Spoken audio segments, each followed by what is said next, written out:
Kwa kuwa ninyi wasome nene muangalie single mother ni nini. Pumba tupu. Single mother. Huo ni uhuni tu. Ni single parent, not single mother. Hakuna mother anayezaa akiwa single. Hiyo reproductive system haipo kwa mwanadamu. Hili uonekane hiyo sio dhambi, alikuwa muhuni ama alifanywa uhuni, halafu anasema single mother. Single mother ni Kiingereza cha wapi hicho? Failure ya mambo ya immorality, halafu leo yanakuwa ya kishujaa leo. Ni sana watu wanaofiwa leo eti wanaitwa majasiri. Who told you? Yaani kufiwa na mume ndio umegeuka ghafla kuwa jasiri. Kwa nini tunataka kuwa peti watu? Kwa hiyo ina maana ukiwa kwenye ndoa wewe sio jasiri. Ila jasiri ni pale unapofiwa. Wewe mwanamke jasiri kwa kuwa amefiwa. Ujasiri hauleti kwa kufiwa.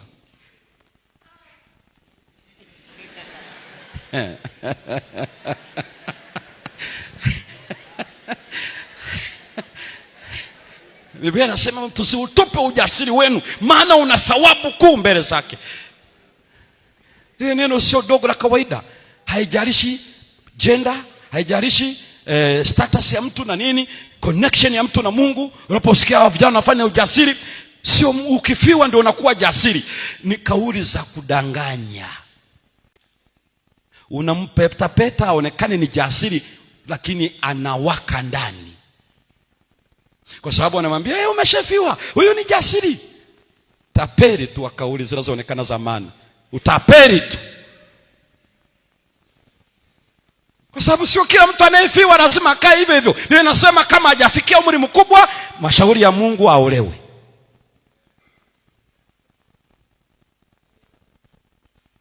Wewe nimebaki na Yesu wangu, baada ya muda wanakuta kuna mtu ana tauro amejifunga. Huyo ndio yuko Yesu wako wakati ule unasema? Kini watu wa Mungu hawa eti nimebaki na Yesu.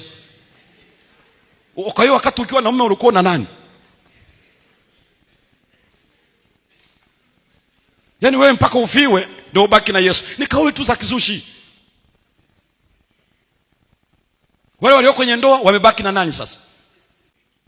Kwa hivyo Biblia inachokieleza, inaeleza dhambi inadanganya. Ina creep in. Ni living power. Ndio maana inayoweza ku counter attack is the word. Neno la Mungu li hai.